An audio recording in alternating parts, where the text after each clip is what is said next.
Muy buenas tardes. La palabra asesinato cuenta con más de 36 millones de resultados en Google. Asesino en serie supera los 3 millones. El crimen nos produce fascinación, tal vez porque no llegamos a comprender cómo el ser humano puede alcanzar estos límites. La criminología está a la orden del día, series de televisión, novelas, informativos, pero ¿es realmente lo que aquí se muestra verdad?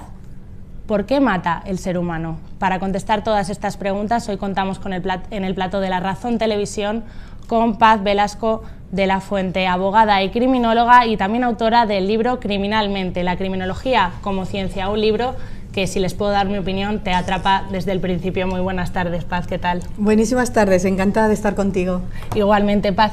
En la introducción del libro dices que cada vez que te dicen esto de soy abogada, dices tú, soy abogada y criminóloga, te dicen, ostras, como en CSI, pero esto no es realmente tal como en la realidad, ¿no? Explícanos un poco esas pequeñas diferencias. Exacto. Es cierto que, bueno, debido a, sobre todo al imaginario popular y lo que se ve en televisión, series de televisión, películas, se cree o se tiende a confundir o incluso a asimilar la figura del criminólogo y del criminalista, pero no. Ambos somos científicos, correcto, pero tenemos funciones muy diferentes. La principal, los criminalistas, que en España realmente ese trabajo lo lleva a cabo la policía científica de los diferentes cuerpos y fuerzas de seguridad del Estado, se encargan de la investigación técnica del delito. Esos sí que son los que van con el traje de protección, van a la escena del crimen, recogen pruebas, indicios, recogen ADN, etc. Los criminólogos nos encargamos de averiguar, sobre todo de contestar a la principal pregunta que nos preocupa, que es ¿por qué el ser humano mata? Nos preocupamos de estudiar a las víctimas, llevamos a cabo un estudio social del delito y del delincuente y creamos medidas de control social que aplicamos en las políticas criminales de cada país. Es decir, nosotros no vamos a la escena del crimen, ni recogemos huellas, ni recogemos muestras de ADN. Es diferente totalmente. Paz, capítulo 1, Anatomía del mal. Dices que la maldad forma parte de la condición humana. Vale, y explicas el origen. ¿Sí? Lo dices en la cima de los huesos de Atapuerca, o sea, te remites hasta allí y dices que el primer asesinato podría haber sido allí. ¿Puedes contarme un poco esto? Porque me llama muchísimo la atención. Sí, es una noticia que extraí de un periódico de hace, creo que 2 o 3 años. Ahora hay más datos sobre esta noticia, pero lo importante de esa noticia, que ahora ya está un poco obsoleta, porque evidentemente ha pasado tiempo y hay nuevas investigaciones, es de unos antropólogos, es que lo que viene a explicar es que una de las muestras de huesos que se encuentran, que es un cráneo, tiene un golpe dado con violencia, es decir, podríamos llegar a imaginar que ha habido una discusión, una reyerta entre dos sujetos, evidentemente muy primitivos, y que ha habido un primer asesinato, un primer homicidio, en el que queda esa huella o ese rastro en el cerebro, que sería un golpe contundente, que según los antropólogos y los médicos forenses dan pie a imaginar que se trata de una conducta violenta ejercida ya sobre otro Homo sapiens sapiens. La siguiente pregunta es obligada. ¿Por qué mata el ser humano? ¿Puedes respondernos a esta gran pregunta que todos a veces nos hemos hecho en algún momento de nuestras vidas?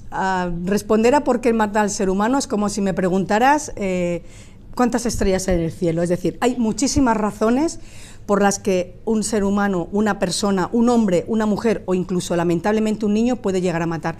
Tenemos razones utilitarias, tenemos el lucro, tenemos el beneficio económico, tenemos la posición social, tenemos el hecho de querer ascender profesionalmente, y luego tenemos las razones emocionales, nuestras emociones, ira, envidia, venganza, celos, pasión. Es decir, que supongo que juntas son lo que hacen ya. Correcto. Entonces, en el caso de los hombres, los asesinos, los asesinos sobre todo múltiples secuenciales, que serían los asesinos en serie, suelen matar por el binomio poder-control sobre la víctima y el binomio sexo-sadismo.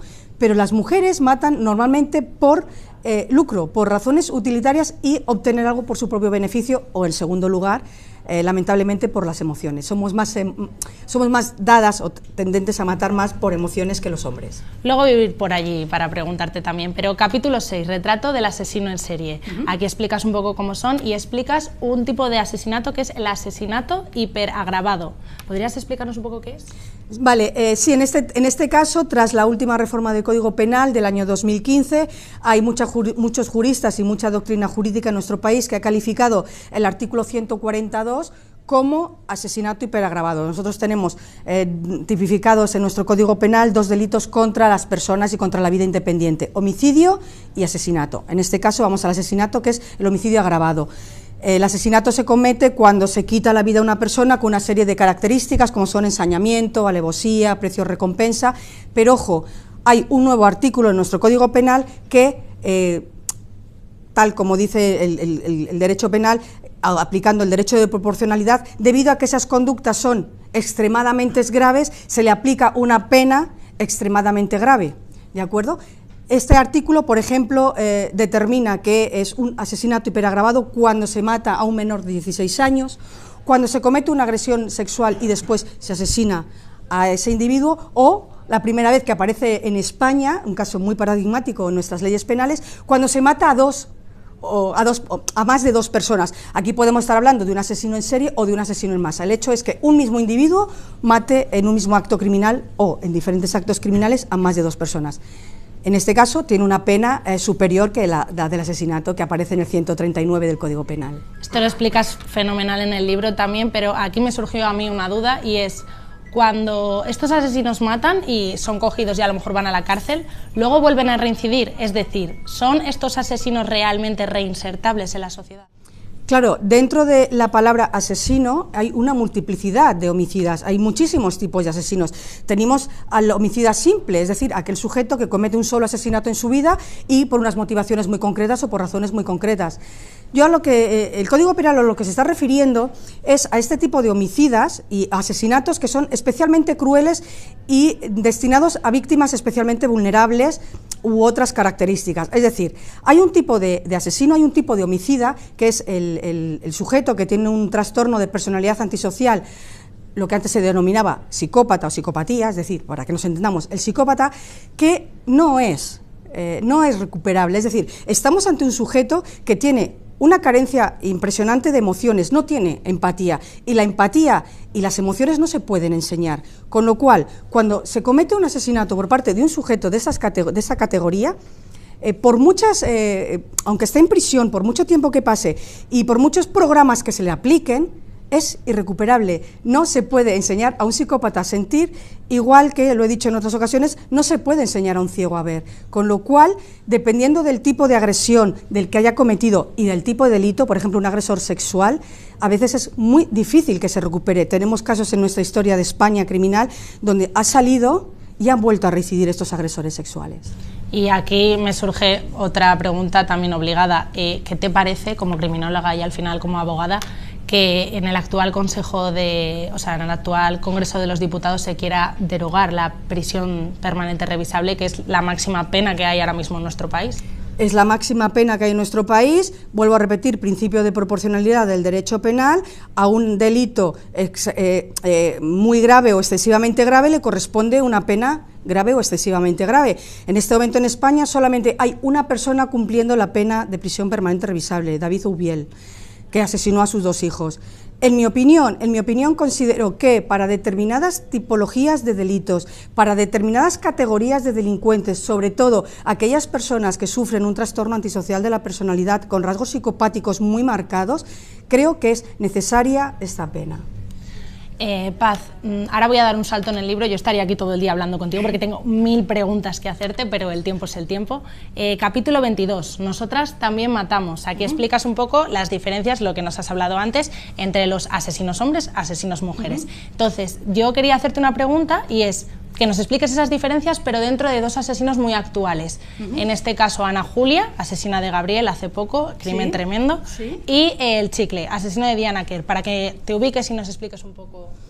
Bien, estamos ante dos asesinos. Primero, la diferencia es brutal, género, dos asesinos, un hombre y una mujer. Me voy a centrar en dos cosas muy importantes, que sería primero la victimología. Los hombres, normalmente los asesinos en serie o los homicidas múltiples, en este caso secuenciales, suelen salir a cazar a la víctima, es decir, suelen salir a merodear, a otear, a buscar a la víctima, es decir, son cazadores, son depredadores sociales. Las mujeres son recolectoras, es decir, las mujeres atacan, agreden y terminan asesinando a gente de su entorno, a personas que conocen. No salen a buscar a una víctima, excepto en el caso de que un hombre y una mujer maten juntos, que esta es la excepción. Pero normalmente la mujer que mata gente de su entorno, familias, vecinos, amigos, incluso tenemos una tipología que es el ángel de la muerte que mata a sus propios pacientes. Entonces, lo primero, la diferencia, la victimología. Modus operandi, el modus operandi también es diferente en el varón que en la mujer, en hombre y mujer. ¿Por qué? Los asesinos en serie, sobre todo, tienden a querer matar con sus propias manos y de una manera bastante cruel y bastante agresiva. Pueden llegar a cometer un ensañamiento brutal, pueden tener rasgos de sadismo sobre la víctima. En el caso de las mujeres son más insidiosas.